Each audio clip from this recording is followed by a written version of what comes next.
계속해서 뉴스파헤치기 이어갑니다. 이 창설 73년 만에 처음으로 홀로서기를 앞두고 있는 충북체육계가 내년부터 충북체육계를 이끌어갈 사상 첫 민선체육회장을 뽑기 위한 선거에 돌입한다는 소식 준비되어 있는데요. 오늘 뉴스파헤치기에서는 40여일 앞으로 다가온 충북체육회장 선거 소식에 대해 자세히 알아보겠습니다. 네, 국장님. 이번에 처음으로 이제 민선체육회장을 뽑게 됐는데요. 네. 선거가 본격적으로 시작이 됐죠? 그렇습니다. 국민체육진흥법이 이제 개정이 됐습니다. 네. 그 내용은 무엇이냐면 자치단체장이나 지방위원이 체육단체장을 겸직하지 못하도록 한 건데요. 그 배경은 스포츠의 정치적 중립 그리고 스포츠의 자율성 확대 이걸 위한 겁니다. 그래서 뭐 각 자치단체에서 그동안 좀 부정적인 입장을 보여왔습니다만 이렇게 선거가 치러지는 것으로 결론이 났습니다. 네. 선거하면 또 빠질 수 없는 게 무엇보다 후보지 않습니까? 네. 현재 이 공식화된 후보에는 누가 있습니까? 현재 2명 또는 3명이 거론되고 있어요. 네. 출마 선언을 한 두 분은 김선필 전 체육회 사무처장 네. 그리고 윤현우 충북 대한건설협회 충북도회장이 네. 있고요. 출마할 것으로 예상되는 분은 이중근 전 충북 장애인체육회 사무처장이 있습니다. 김선필 전 사무처장 같은 경우에는 전문 스포츠 행정가로 잔뼈가 굵었고요. 네. 사무처장을 2번 정도 역임할 정도입니다. 상당한 베테랑이라고 할 수 있겠죠. 또 윤현우 충북 건설협회장, 이분도 충북 우수협회장을 맡아서 전국체전 3연패도 이끌었고요. 상당히 뭐 경제인이면서도 스포츠인으로서 활약을 많이 해왔던 분이고, 이중근 전 충북 장애인체육회 사무처장도 전문가의 길을 걸어왔던 그런 분이죠. 네, 이 후보자분들 역시 다 쟁쟁한 경력과 또 경험을 갖고 계신 것 같은데요. 후보자 등록 기간은 언제부터 언제까지인지 설명 좀 해주시죠. 네, 이달 30일과 31일이고요. 선거는 다음 달 10일에 치러집니다. 네. 선거는 그 가맹경기단체 전 회원이나 이런 분들이 하는 게 아니고요. 326명의 선거인단이 투표를 합니다. 그 326명은 추첨으로 결정됩니다. 그렇군요.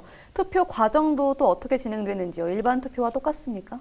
그 위탁 선거 같이 이렇게 네. 326명이 와서 이제 투표를 하게 되겠고요. 그걸 위해서 지금 이제 투표관리위원회가 만들어져야 되지 않겠습니까? 네. 그 선거일 전에 그것이 만들어질 것 같고요. 또 한 7명에서 11명 정도의 선거관리위원이 이제 임명될 것 같습니다. 전자투표 방식으로 치러지게 됩니다. 그리고 그렇기 때문에 지금 도내 52개 가맹경기단체가 있거든요. 상당히 많죠. 네. 그러니까 여기에 새로운 수장, 회장을 뽑는 선거에 체육인들의 관심이 점점 높아지고 있습니다. 네, 이 민간인 회장 선출에 대한 이 예산이 없던 이 체육회 선거 비용을요, 지 자체에서 지원하기로 해서 또 파격적인데, 네, 이 정도 설명해 주시죠. 네, 이제 이 선거를 처음 하지 않습니까? 그쵸. 그러니까 관련된 예산을 확보하지 못한 네. 상태에서 충북도가 추가 경정 예산 2,700만 원 정도를 마련을 했고요. 문화체육관광부도 국민체육기금에서 한 9,700만 원 정도를 별도로 마련해서 네. 이번 선거가 차질 없이 치러지도록 준비를 하고 있습니다. 네, 그래도 지자체에서 또 확보를 어느 정도 지원을 해주기 네. 때문에 또 이루어지는 것 같은데, 이 충북체육회는 민선체육회장 선거로 인해서 또 걱정과 우려가 쏟아지고 있다고 하던데요. 그 이유가 뭘까요? 이 선거는 이제 걱정이 많죠. 네. 일단은 과열되면 이렇게 이제 스포츠의 어떤 정체성을 확보하기 위해서 치러지는 선거인데 과열, 무슨 탈법 선거 뭐 이렇게 된다면 스포츠 전체를 욕먹이는 것이기 때문에 걱정이 많고요. 네. 두 번째는 이제 돈 문제입니다. 새로운 민간 회장이 선출된다 하더라도 지금까지는 대부분 자치단체에서 이제 예산 지원을 받았거든요. 네. 보면은 충북체육회가 연간 한 190억 원 정도의 예산을 쓰는데 이 중에 85%가 자치단체로부터 오는 거고 통합체육회 기금 이게 13%, 자체 수입이 2%예요. 네. 그러니까 뭐 물론 뭐 충북체육회가 돈 버는 조직은 아닙니다만 자체적으로 이렇게 운영을 할 만한 능력은 사실상 없는 상태이기 때문에 이렇게 민간에서 이제 하게 될 경우 자치단체의 지금까지의 지원이 지속될 것이냐. 근데 이제 여기에 배경은 과연 누가 될 것이냐. 네. 자치단체장과 사이가 안 좋은 사람이 되면 혹시 예산이나 이런 배정에 불이익을 받지 않겠느냐 그럴 수도 이런 있겠네요. 걱정들이 네. 일각에서 제기되고 있어요. 그렇군요. 이 민선 초대 회장이 선출되면 체육회 관련 예산으로 이 예산이 축소됨에 따라서 또 일각에서는 이제 거액의 출연금 얘기가 또 빠지지 않고 나오고 있는 상황이거든요. 그래서 이게 지금 상당히 조심해야 되는 문제입니다. 네. 그러니까 재정 자립이 가장 이제 우선돼야 되는 것도 맞지만 네. 그렇다고 해서 충북체육회장 출마자가 얼마나 돈을 많이 낼 거냐 이걸로 체육회장의 선출의 근거 가장 큰 기준이 된다는 것 자체도 사실 그것도 뭐 큰 이유가 없는 거예요. 네. 왜냐하면 190억 원 중에서 그럼 85%인 180억 원, 170억 원 낼 사람은 누가 있겠습니까? 그렇죠. 그렇기 때문에 이렇게 너무 이 재정 부담 이런 것들을 과도하게 걱정하는 것도 좀 이렇게 우리가 자제해야 될 필요가 있고 좀 냉정하게 바라봐야 될 것 같고요. 선거 기탁금은 한 5천만 원 정도고 그런데 이제 일부 시군체육회에서 그래서 회장의 출연금을 뭐 500만 원에서 5천만 원까지 정했는데 네. 충북체육회는 아직 얼마라고 정해지지 않은 것 같습니다. 네. 그렇다고 한다면 이게 가장 큰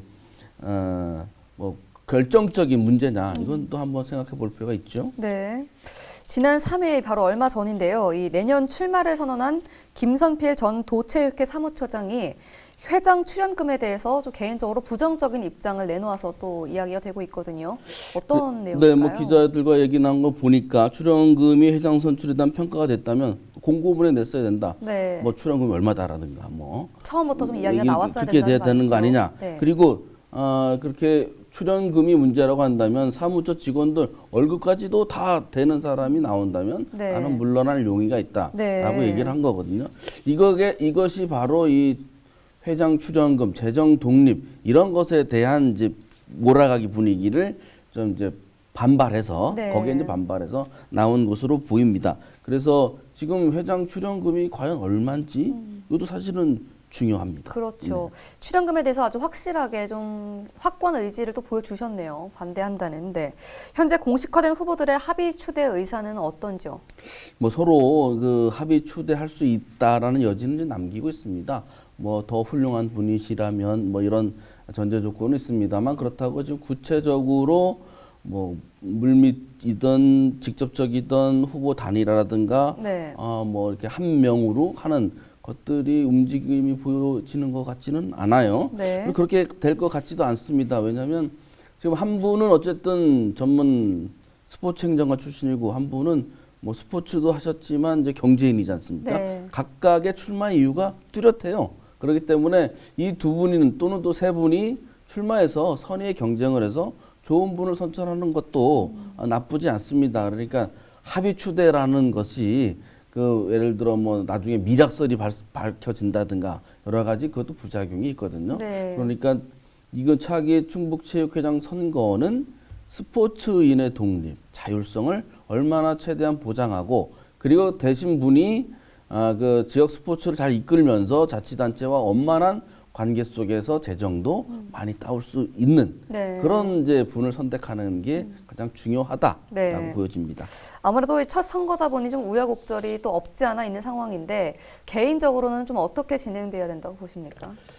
제가 요새 그 뉴스를 좀 보니까요, 좀 네. 걱정스러운 면이 있는데 충북도 관계자가 언론과 인터뷰를 했는데 뭐 합의 추대하는 분위기가 있다라고 얘기를 했는데 이런 식의 얘기를 하는 것은 나중에 선거 개입, 관권 선거 의혹이 들 수 있습니다. 네. 그러니까 지금 이것도 선거거든요. 그러니까 뭐 가장 객관적이고 공정하게 치러져야 된다고 생각을 하고요. 제가 그 충북체육회 관계자의 충북도의 그런 동향 파악 요구라든가 어떤 뭐 직간접적인 그런 영향력이 있냐고 물어보니까 그런 거는 아니다라고 이제 얘기는 했습니다. 네. 어쨌든 과열을 걱정합니다만 어쩐 그 틀 내에서 선거 운동이 활발하게 벌어지는 게 오히려 더 낫지 않느냐. 네. 물론 불법 탈법 선거는 있어서는 안 되겠습니다. 그렇죠. 네.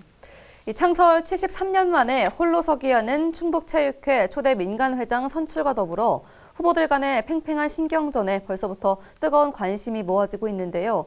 40여일밖에 남지 않은 선출에 앞으로 어떤 방향으로 흘러갈지는 조금 더 지켜봐야 될 것 같습니다. 오늘 뉴스 파헤치기는 여기서 마무리하겠습니다. 도움 말씀 주신 안태희 국장님 고맙습니다. 네, 감사합니다.